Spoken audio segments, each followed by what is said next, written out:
Oh shit, here we go again. Orphix, it will boost the pulse field with resonators. You are either one of two people. Someone who wants to farm Eidolon arcanes, or someone who wants to clear Orphix. If you're here to farm arcanes, I have one word of advice for you. Don't. The abysmal drop rate is only for the most insanely dedicated players, and you only get one arcane per 11 minutes, and it's going to be Arcane Phantasm. I don't make the rules. Or maybe you're the third secret person who just hates themselves. Either way, welcome to Optimizing Orphix, where today we'll be getting you ready for 36 waves of pain, suffering, and stress.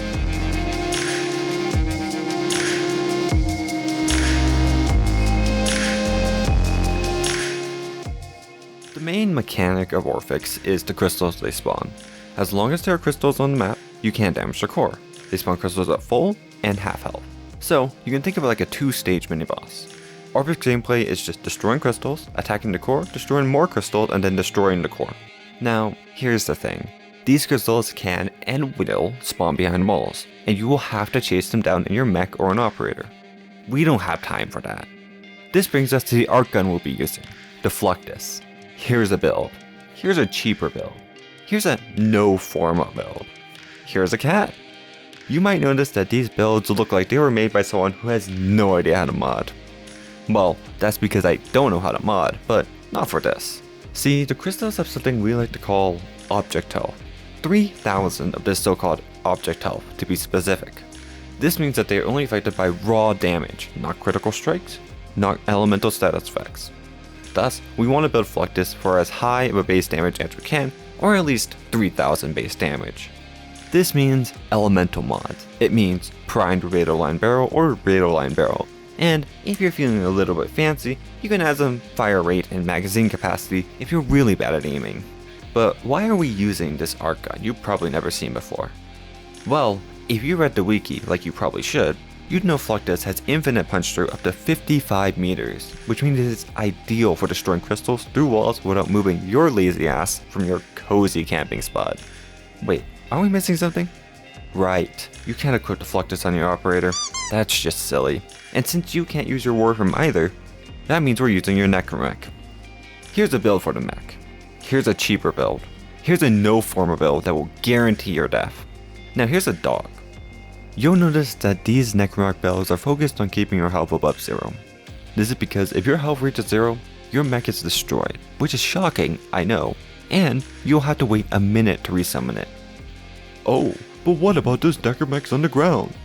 If you've ever used one, you know they're unmodded and not even worth looking at, so don't bother. The hardest mods to get here are Necromech Rage and Necromech Repair, mods you can either buy from the market, farm from the exclusive Jugulus Rex, or get from Bird 3. If you don't know who Bird 3 is, then do the other two methods. If you value your time and sanity, do the first method, just buy it. These two mods alone will increase your survivability by a ton if you're doing more than 3 Orphix, so they are required. Other than that, we have the classic Necromech Flow, Streamline, and Continuity for more energy economy, and Necromech Vitality and Steel Fiber for more survivability. You won't be moving much in your mech, so movement pods are generally unnecessary, but sometimes you want to move around to get the crystals. You are not using the Fluctus to hit that core. That gun tickles the Orphix. Luckily, the Voidrig comes with an exalted weapon called the Arcubex, capable of hitting for millions of damage a second on non-Orphix enemies. Here's an Arcubex build. What? Did you expect me to provide a cheaper build? No, I refuse. You could replace the prime Eidolon barrel for a normal barrel to save a forma, but you better forma this damn gun. This is optimizing Orphix, not baby mode Orphix. Oh, what's that? Oh, you don't have Voidrig. You chose Bonewidow. Okay, here's the deal. Bonewidow is fine for Orphix. In fact, Bonewidow's exalted weapon can damage the Orphix core from anywhere, and she has much more survivability than Voidrig. Here's the only issue. Iron Bride does a lot less damage than Arcubex, so you aren't cooked, maybe just slightly roasted. Here's the build for Iron Bride. Here's the build for Bonewidow. Now, full disclaimer, I am unable to complete 36 waves of Orphix with Bonewidow. Bonewidow is much more punishing for a single mistake as she does significantly less damage than Voidrig, so if you fall behind, you're not catching back up. Well, that's it for Orphix, right? I wish. We need a few more things to get this Orphix farm running smoothly. While Arcanes is a fantastic source of damage, it won't do you any good if you have no energy to cast it. For energy, I recommend Zenurik, as casting it will give you a steady 5 energy a second even when you're not in your Voidrig. Yes, the passive energy gain will still work even when you aren't piloting the mech, allowing you to transfer to Warframe to rush to the next spawn location. Speaking of spawning locations, let's talk about them. For stuff like this, the wiki is your best friend. Here, we can clearly see that spawn locations begin A, B, C, and then branch into either C, so C repeats, A, B, B, A, C, or C, B, A, B, C. This makes it extremely easy to predict Orphix spawns and get there in the minute it takes for another Orphix to spawn. In my experience, Orphix has only spawned C, B, A, B, C. For a Warframe, I suggest Wukong, with its Zenurik subsumed. There are 3 reasons for this. 1. The Zenurik are valuable in restoring necromech health and energy. 2. Wukong's Cloud Walker is extremely fast and will let you get to the Orphix in record times. And finally 3. Wukong's clone, and in Railjack you have 2, can provide some crowd control before the Orphix lands. Just like that, you got everything you need to be destroying Orphix like a pro. To review, Fluctus for crystals, Voidrig's Arcanes for the core, Zenurik for energy, and noted fixed and predictable spawn locations. Let's break down some gameplay. Upon entering the ship, haul ass. You need to pinpoint spawn location A. Dead ends are a no-go, and you can generally follow the line of broken down necromechs. Here, I pinpointed the first Orphix spawn location, and I'm setting up a Zenurik, Zenurik, and transferring into my mech. Then I wait for the first Orphix to spawn. As soon as it does, I target crystals and fire multiple shots in the direction of each to make sure I get them all. Activate Arcanes guard mode and focus down the now vulnerable core. At half health, the Orphix closes again and spawns more crystals. To minimize damage as much as possible, I activate Voidrig's second ability, Storm Shroud, to both tank damage and give me a shield. I once again focus down the crystals with Fluctus and then the core, same as before.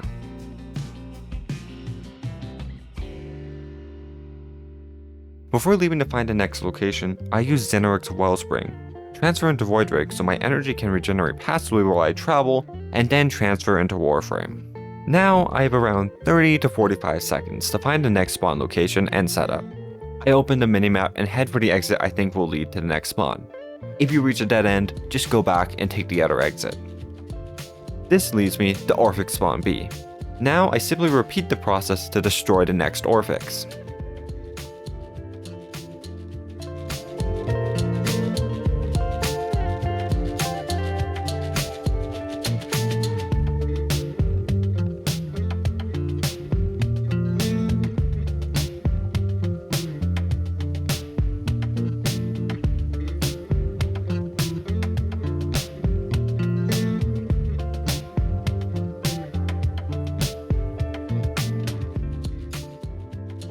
Finally, we destroy the third Orphix. We know from spawn rotations that the next one will spawn here as well, so we wait. This is a good time to use the Zenurik to top up your necromech, because this peace and quiet won't last you for long. Okay, quick intervention. Here's some gameplay of Bonewidow. Bonewidow can damage the Orphix from anywhere, and technically has much better survivability and mobility than Voidrig. Here's the thing. Most of her survivability is in healing, not in vulnerability, and mobility isn't really needed. Yes, her second ability does provide a shield, but it only blocks for certain angles. There's also a delay to the invulnerability of that shield, so it is not on demand. As a result, Bonewidow requires more awareness than Voidrig, as her healing does not keep up at higher levels. As she also does less damage, you have to be extremely careful not to let her die, as at 45 seconds, respawn to respawn Bonewidow is much more impactful than the time for Voidrig. That being said, Bonewidow is really comfortable for the first 24 waves of Orphix, so if that's all you want to do, she's fantastic. You'll have the most comfortable 24 waves ever, and also never have to regenerate energy, as the damage she takes and heals pretty much constantly activates Necromech Rage, giving you infinite energy. Her blade will sweep massive arcs through the field and can hit both the Orphix and clear the area at the same time. While it is definitely possible to achieve 36 waves on Bonewidow, I suffer from a rare condition called skill issue, so I can't achieve that. If you want to go for 36 waves with the least margin of error, play Voidrig. Okay, let's go back to the gameplay. Okay, where was I? Oh, right. As time goes on, Orphix will begin to spawn more crystals, capping out at 3 if you're a solo, and you'll have less and less downtime between waves. I have reached 36 Orphix, and what I can say is that it is stressful, but as long as you're moving fast enough, you can afford to have Voidrig destroyed 1 to 3 times. In this run, my mech was destroyed 3 times, and I was still able to complete 36 waves. At the end of the run, when enemies become level 200, you will have to keep Storm Shroud up almost 100% of the time, or you'll instantly get destroyed. There is an exception though. At that level, you'll be using Storm Shroud so much you'll be running out of energy. You need to deactivate it to take damage or energy, but only when the Orphix are dead. The Zenurik and Zenurik are not enough to keep up with this energy demand. If you're only facing Corpus enemies, you have the least chance to be destroyed while gathering energy. For 36 Orphix, a fully modded Necromech is not a suggestion. It is a requirement. Well, here are some other tips while I finish off the last of the Orphix. 1. Keep track of nullifier enemies. They will sneak up on you when you least expect, eliminating both Storm Shroud and preventing guard mode. Wukong Clone is a good choice to keep enemies away during the beginning stages of the mission and before Orphix pulses. 2. Utilize Necromech Rage and Repair. If you find you are running low on energy, take a chance and take damage to regenerate energy and health. Dispense area is good, but not good enough. 3. Railjack Intrinsic's Tactical Rank 9 will reduce Necromech's resummons down to 45 seconds. In tighter runs, those 15 seconds are crucial to ensuring you destroy the final Orphix in time. 4.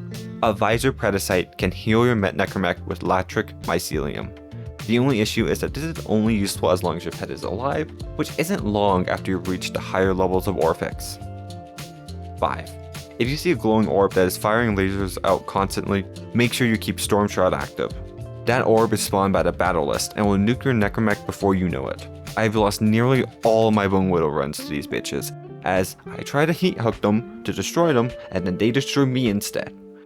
As Voidrig, either keep Storm Shroud active for a bunch of damage absorption, or blast the battle list with Arcanes to shut it up. With this loadout, these tips, and the desire to torture yourself, you're ready for 36 wave Orphix. Thanks for watching me optimize Orphix, and good luck.